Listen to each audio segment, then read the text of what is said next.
हमने एक डॉल्टन्स की थ्योरी तो बता दी थी, जो कि एकदम स्टार्टिंग था और उसका कोई मतलब नहीं था एज सच। ठीक है।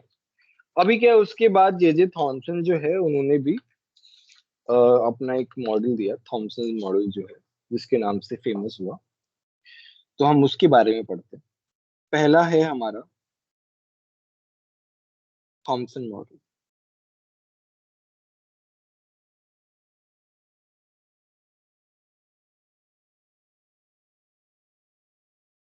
ये तो तुमने नाइन्थ क्लास में ही पढ़ा होगा ना, आया होगा नाइन्थ क्लास में भी। Yes sir. Yes sir. तो उन्होंने मॉडल यस। में क्या कहा, प्लम पुडिंग और रेजिन पुडिंग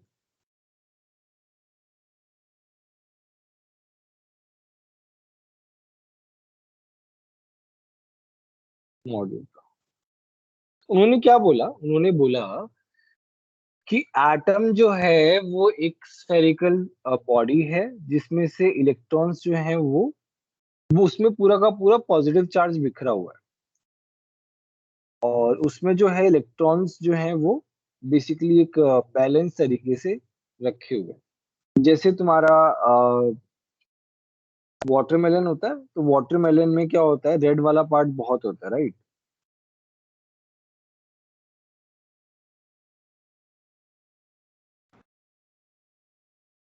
बोलो। Yes sir. Yes sir. Yes sir. Basically। तो उन्होंने बोला कि इसी तरीके से तुम्हारा एटम भी रहता है।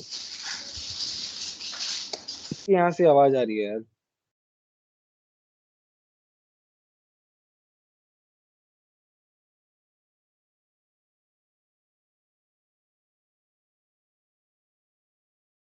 ठीक है, मैं इसका वो लिखा देता हूँ।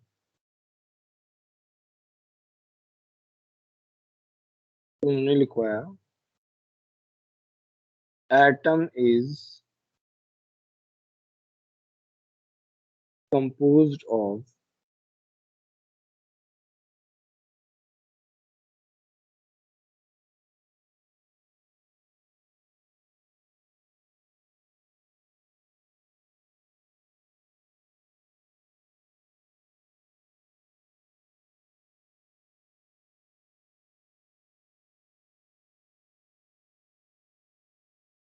composed of electrons,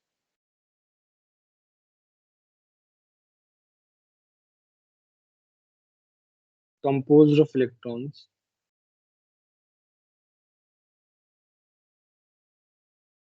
surrounded by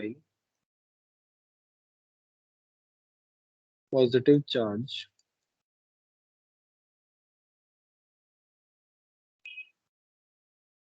to balance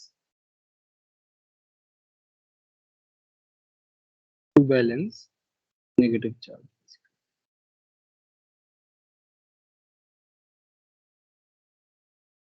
उन्होंने एक सिंपल सा बोला कि इलेक्ट्रॉन्स भरे हुए और पॉजिटिव चार्ज जो है वो बेसिकली उसको बैलेंस आउट कर रहा है।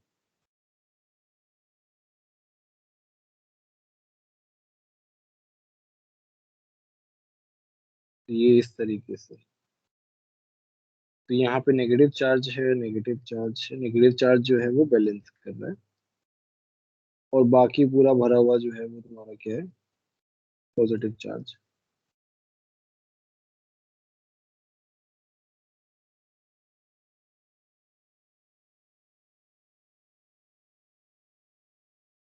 तो जैसे वाटरमेलन में क्या है, वाटरमेलन में रेड पार्ट जो है वो पॉजिटिव चार्ज है, और जो सीड्स हैं वो तुम्हारे क्या है, नेगेटिव चार्ज। ठीक है।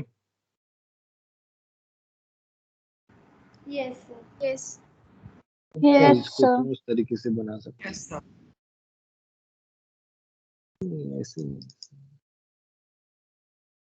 यहाँ से बना सकते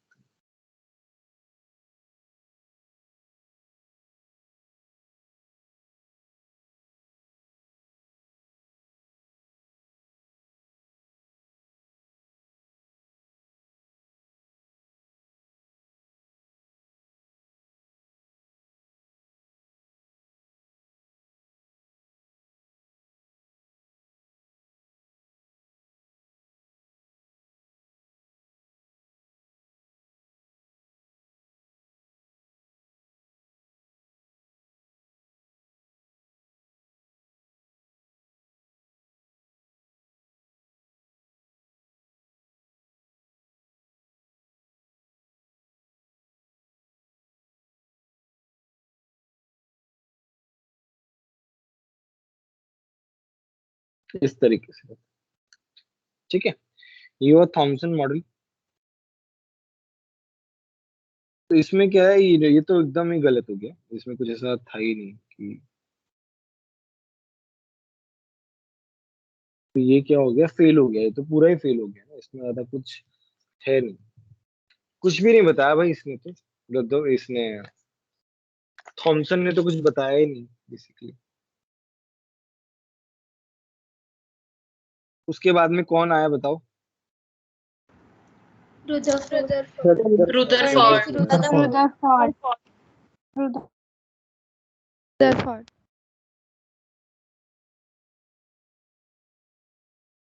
उसके बाद में है रदरफोर्ड।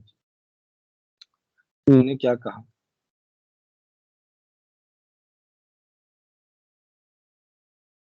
रदरफोर्ड का एक्सपेरिमेंट फिर भी थोड़ा ठीक था।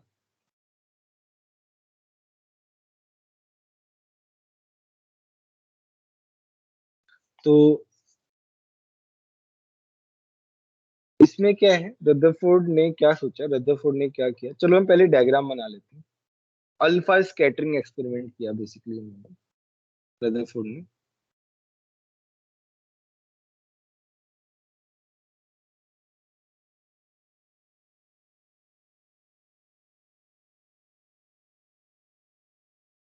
उन्होंने क्या किया, एक सोर्स ऑफ अल्फा पार्टिकल लिया।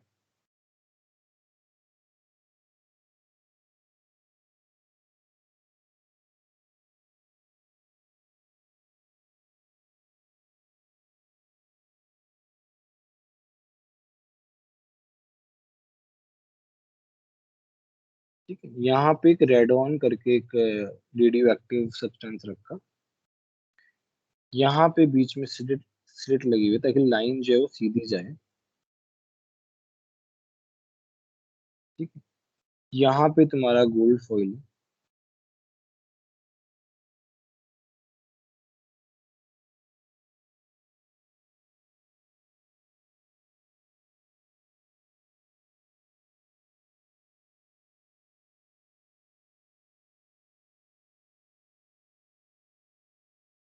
यहाँ पे तुम्हारा क्या है, गोल्ड फॉइल है, और ये हमने एक वो लगाया, चारों प्लेट लगाई है, स्क्रीन लगाई है बेसिकली।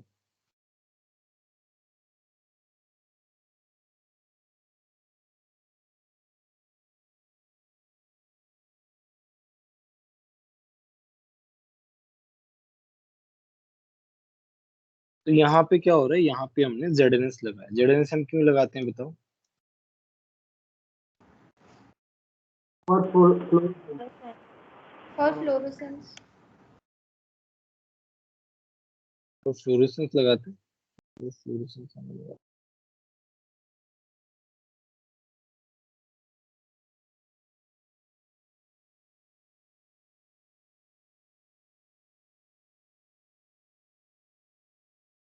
ठीक है,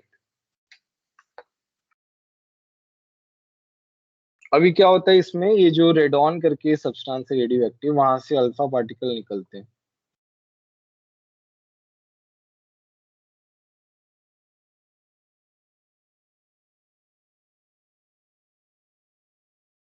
यहाँ से अल्फा पार्टिकल निकलते हैं, यहाँ से होते हुए जाते हुए,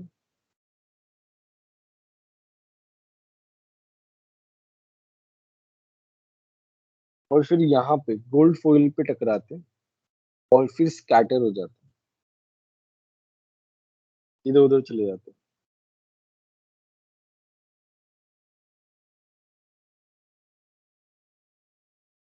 ठीक है, ये है मेरा सोर्स ऑफ अल्फा पार्टिकल। ये क्या है, मेरी गोल्ड फॉइल।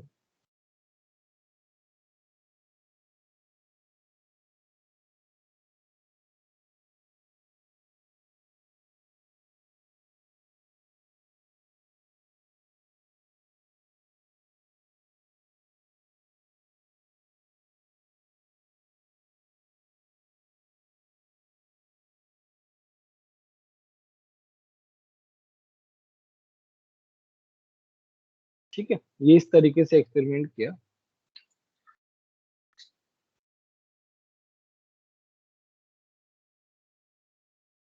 इसको मैं लिखवा देता हूँ, ये है तुम्हारा अल्फा स्कैटरिंग। यहाँ पे क्या है ना, अल्फा पार्टिकल स्कैटर हो रहे हैं बेसिकली। अच्छा, इसका मैंने रिजल्ट वगैरह अभी तक कुछ नहीं बताया, अभी मैं बस बता रहा हूँ एक्सपेरिमेंट कैसे हो रहा है। यहाँ पे लिखो, in this experiment Rutherford allowed Rutherford allowed a narrow beam of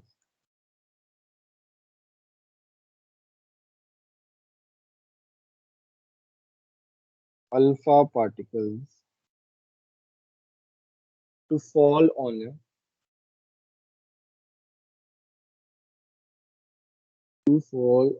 a thin gold foil. Thin gold foil. The gold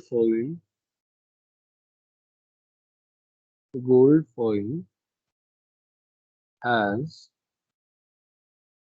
circular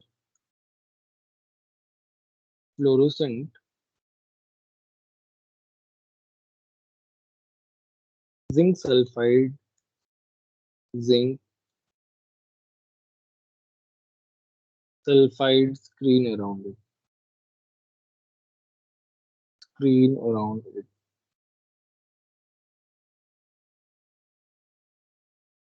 alpha particles कौन से होते हैं?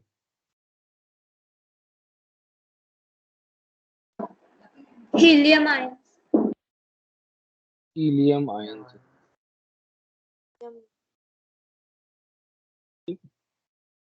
इसमें क्या होता है, tiny flash of light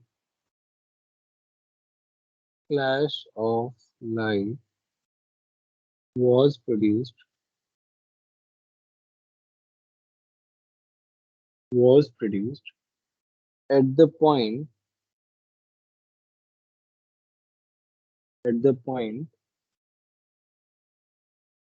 where alpha particles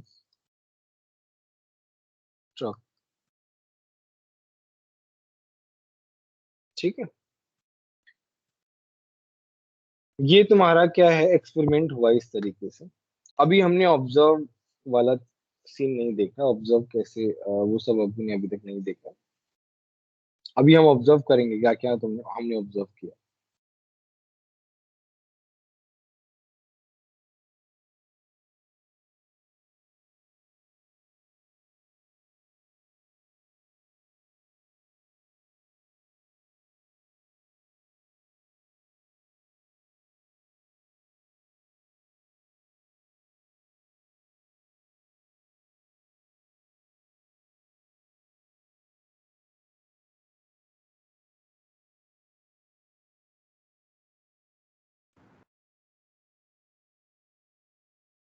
तो ये तुम्हारा क्या है ना, अब हम ऑब्जर्वेशन देखते हैं इसी में।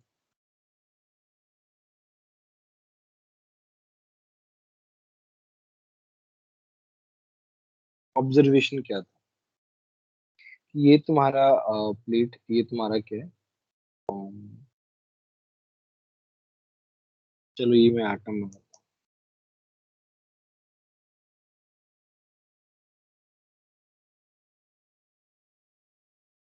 ऑब्जर्वेशन क्या था कि काफी सारे जो अल्फा पार्टिकल्स जो थे, जो यहाँ पे गोल्ड फॉइल से होके जा रहे, तो वो क्या है, काफी सारे अल्फा पार्टिकल सीधे निकल गए बिना कोई डिफ्लेक्शन। देखो यहाँ पे क्या है ना, यहाँ पे काफी सारी रेज जो है वो डिफ्लेक्ट हो रही है, बट काफी सारी रेज जो है वो सीधी भी चली गई थी।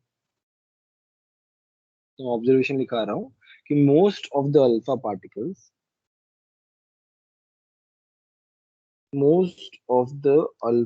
particles passed through the foil Sir, हाँ हाँ बोलो। sir, can you explain that circular fluorescent zinc sulfide की screen क्यों ली? तुम्हें दिखेगा कैसे, रेस थोड़ी दिख रही है। हमको तो स्क्रीन पे जो हो रहा है वो दिख रहा है ना। लास्ट क्लास में भी तो यही बताया था उसके लिए, क्या नाम है, एनोड रेज और कैथोड रेज में भी तो हमने जिंक सल्फाइड की स्क्रीन लगी थी। Yes, sir. Same Actually, I was absent in that class.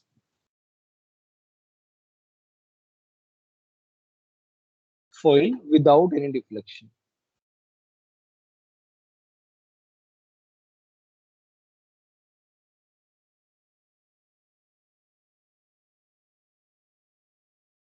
Without any deflection. दूसरा पॉइंट है few alpha particles, few alpha particles were deflected by small angle, were deflected by small angle.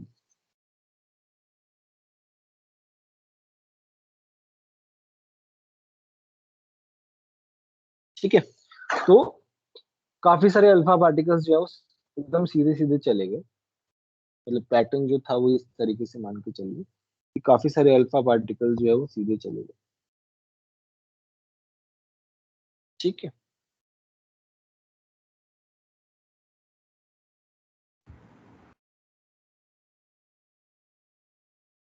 नीचे बना,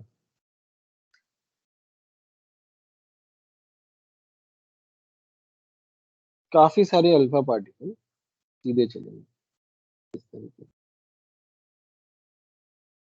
कुछ alpha particle जो है वो कुछ angle पे चले गए, कुछ अल्फा पार्टिकल जो है वो एंगल पे चले गए।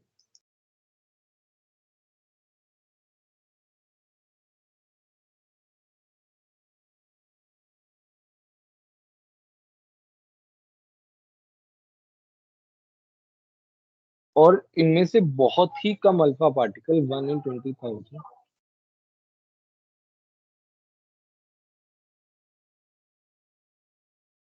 एक मिनट रुको।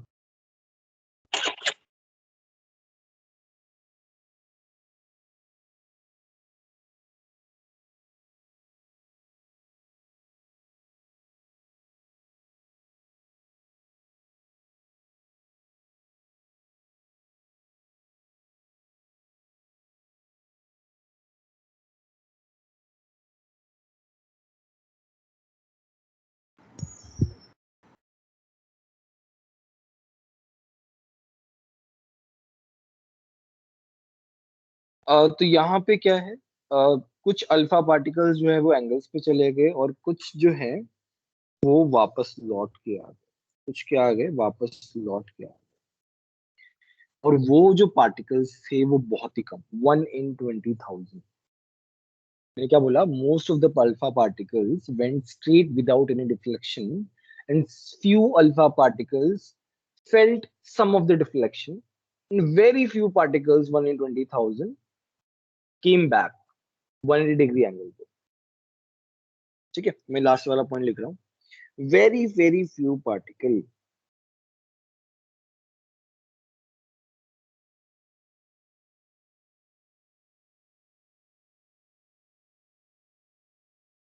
1 out of 20,000 particles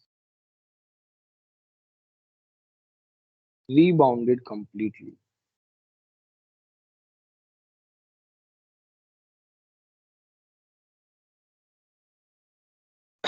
ठीक है, that means reflected at 180 degree। अब ऐसा हो क्यों रहा है, ऑब्जर्व तो कर लिया हमने रदरफोर्ड के एक्सपेरिमेंट पे, but why this is happening. So उन्होंने क्या दिया, उन्होंने क्या बोला, उन्होंने क्या बोला, the deflection is very, the deflection is very strong at the center। See, the alpha particles are of positive charge।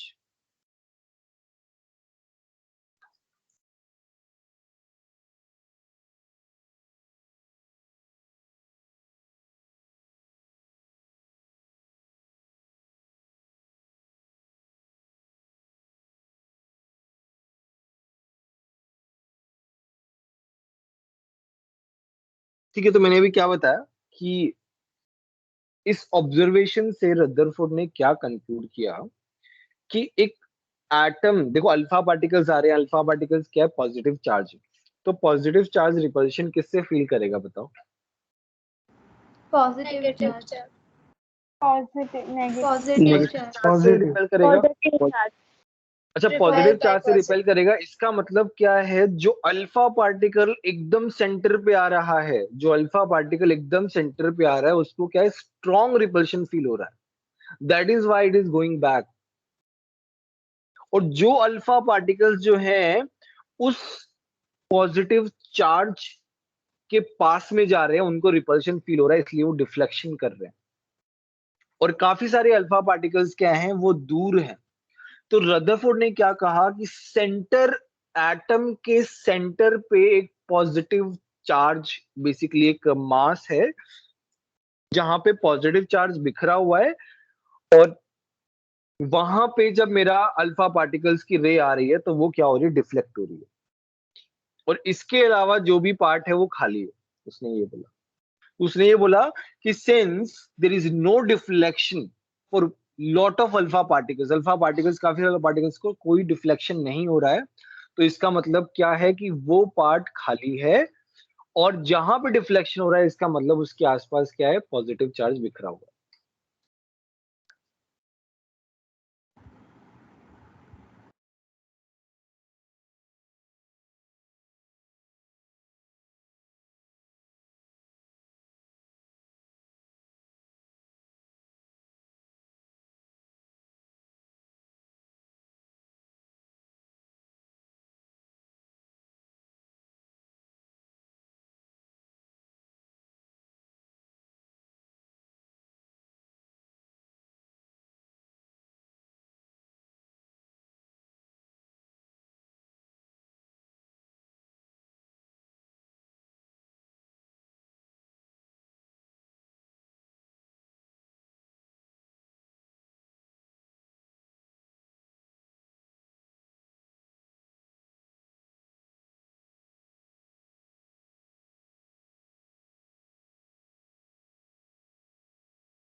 Sorry है, ये थोड़ा सा प्रॉब्लम हो गया था यहाँ पे। एनीवे, तो मैंने क्या बताया, वो समझ में आया कि नहीं आया, ये बताओ। मैंने 3 पॉइंट बोले कि most of the Yes, sir. Part of an atom is empty, खाली है।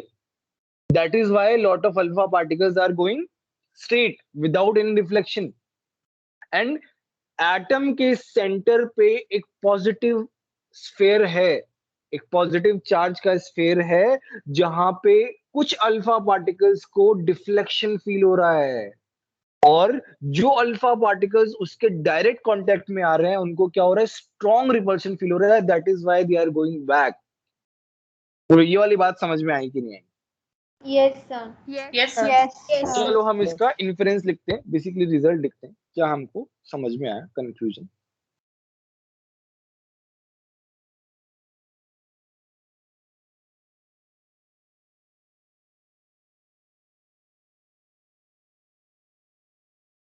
कंक्लूजन में पहला पॉइंट है,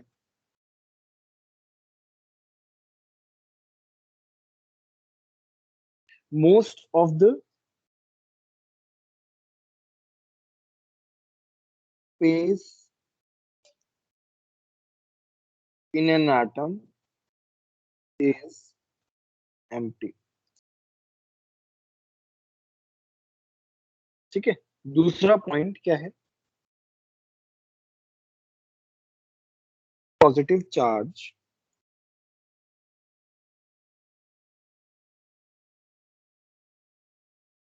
is concentrated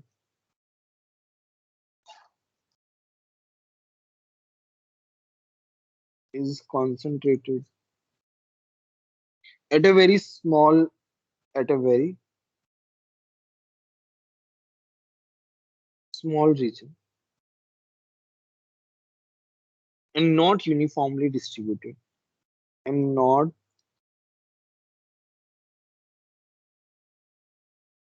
uniformly distributed in whole atom, in whole atom।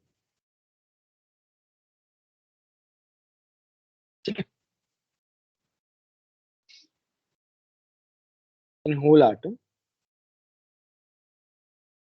and which is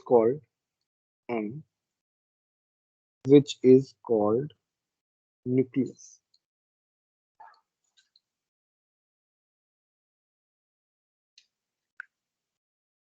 समझ में आया?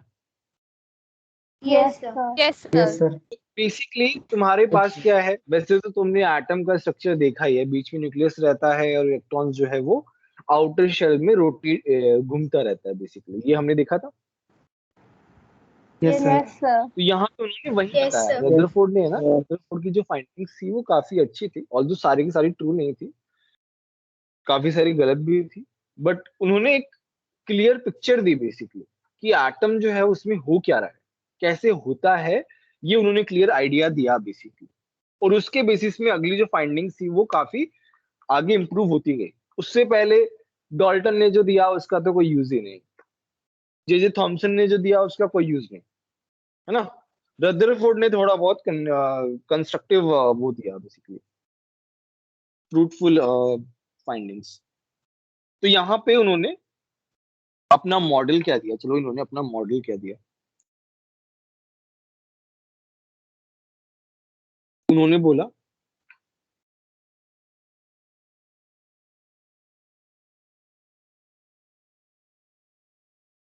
इन an atom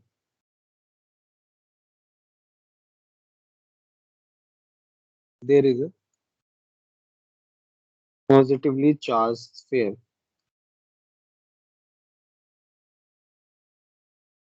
at the center, which is called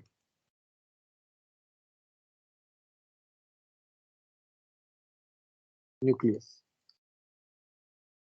ठीक है, the volume of the nucleus, the volume of the nucleus is negligible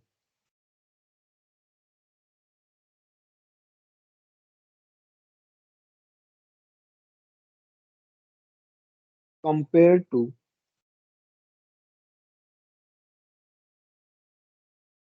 total volume of atom। ना बहुत छोटा है, तभी तो काफी कम अल्फा पार्टिकल्स जो है, very very few alpha particles are getting deflected. तो उनका जो वॉल्यूम है वो बहुत कम है, न्यूक्लियस का वॉल्यूम एटम के वॉल्यूम के कंपैरिजन में। Radius of an atom,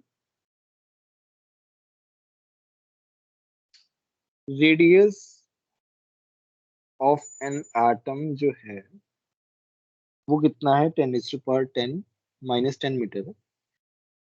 radius of nucleus जो है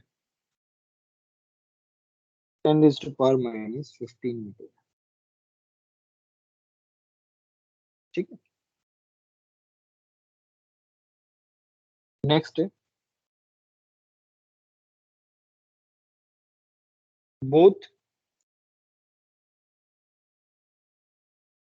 protons and neutrons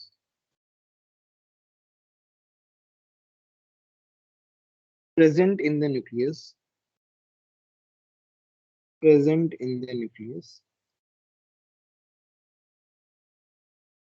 are collectively called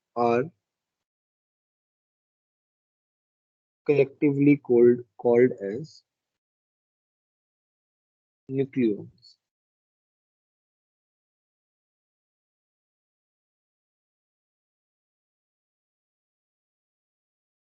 उन्होंने बोला कि एक्स्ट्रा न्यूक्लियर पार्ट भी है, न्यूक्लियस के अलावा वाला जो पार्ट है उसको उन्होंने क्या बोला, एक्स्ट्रा न्यूक्लियर पार्ट। उन्होंने बोला the nucleus is surrounded by the nucleus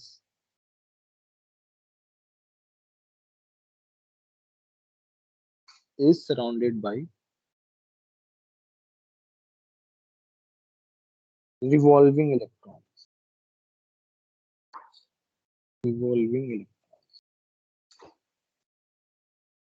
ठीक है। रदरफोर्ड का जो मॉडल है वो सोलर सिस्टम की तरह होता है, जिसमें न्यूक्लियस क्या होता है, सन होता है, और इलेक्ट्रॉन्स जो रहते हैं वो प्लैनेट्स होते हैं। राइट। Yes, sir. यहाँ में क्या लिखा हूँ, Rutherford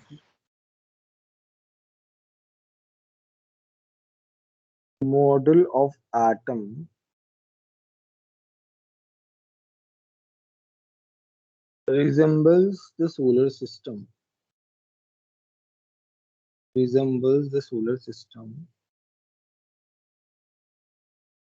in which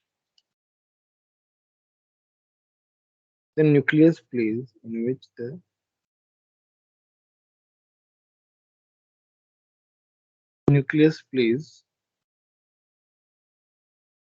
the role of sun and the electrons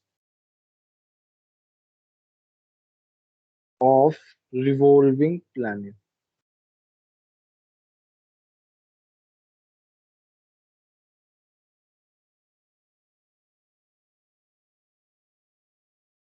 बोलो, किसी को कोई डाउट है रदरफोर्ड मॉडल में? No, तो sir. बताइए। No, sir. No, sir.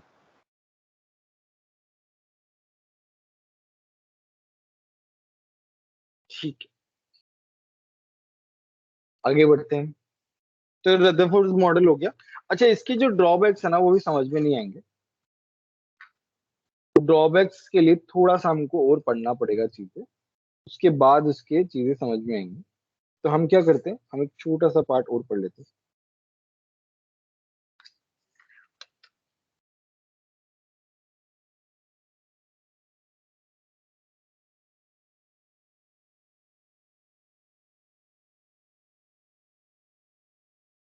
Atomic number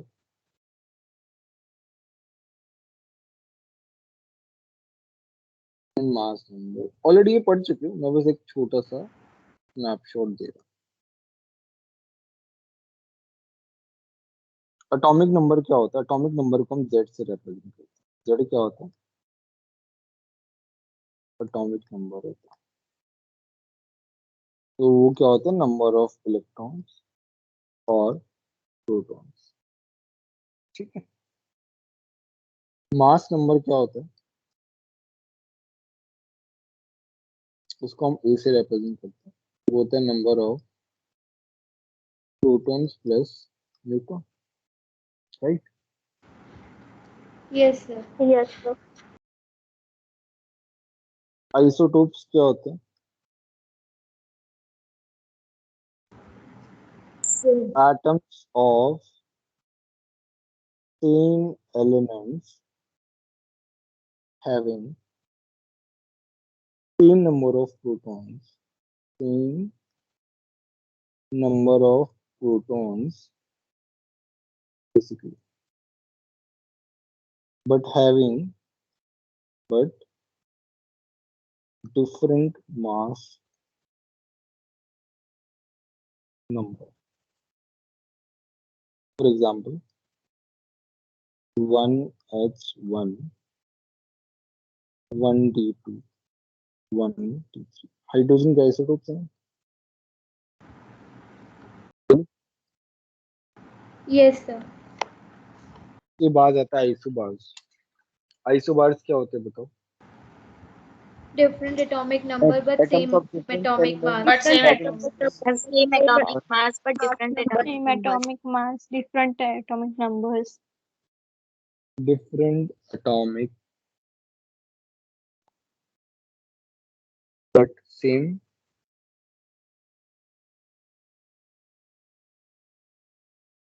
atomic mass, right? जैसे तुम्हारा होता है Yes, sir. आर्गन का मास 40 होता है, के का मास 40 होता है।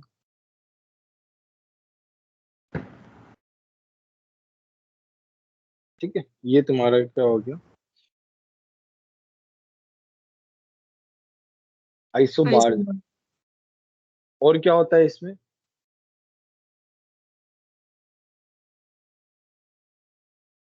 आइसोटोन्स में So same number of neutrons. Same number of neutrons, but different mass number. Different mass number. ठीक है, चलो आइसोटोन्स लिखते हैं।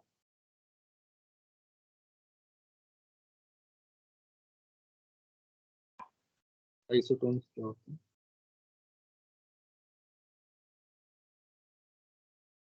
Same number of neutrons, same number of neutrons but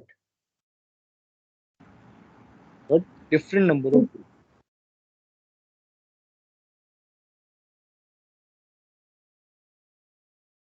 जैसे ऑक्सीजन है, ऑक्सीजन का ये आइसोटोप है,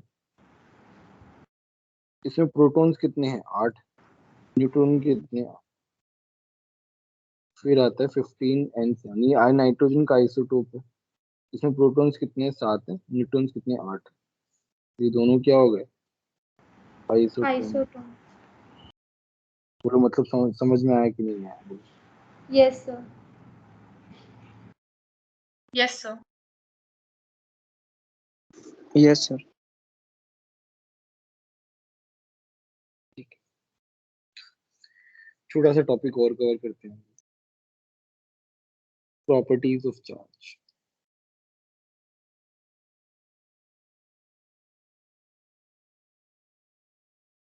अच्छा, ये सभी को पता है कि सेम चार्ज जो है वो रिपेल करते हैं Yes, और sir. opposite Yes, charge sir. attract Yes, करते हैं। sir. Yes, sir. Yes, sir. सभी को, तो ये मैं नहीं लिख रहा हूँ, मुझे पता है। ये फोर्स ऑफ अट्रैक्शन का एक फॉर्मूला होता है, AQ1Q2/R²। मतलब ये Q1 है, ये Q2, इसके बीच का डिस्टेंस क्या? R है। तो ये फोर्स ऑफ अट्रैक्शन का फॉर्मूला होता है, जहां पे K क्या होता है? कांस्टेंट होता है। R क्या होता है? Distance between charge. R क्या होता है? डिस्टेंस बिटवीन चार्ज होता है। ठीक है, दो चार्जेस हैं, इस तरीके से रहता है। फिर आता है पोटेंशियल एनर्जी। E क्या है? Potential energy. पोटेंशियल एनर्जी कहती है KQ1Q2/R। तो ये दो फॉर्मूला फिजिक्स में आएंगे तुमको, बट हमारे यहाँ पे भी यूज में आएंगे थोड़ा थोड़ा समझाने के लिए। ठीक है, Yes, sir. सर क्यू, हाँ। सर क्यू ऑब्जेक्ट है ना दो। क्यों चार्ज है बेटा? क्यों चार्ज? Okay okay. ठीक है। अच्छा, कितने लोगों ने ये तो आज हम इतना ही पढ़ेंगे, उसके बाद हम कल बाकी का पढ़ेंगे, परसों जो भी है।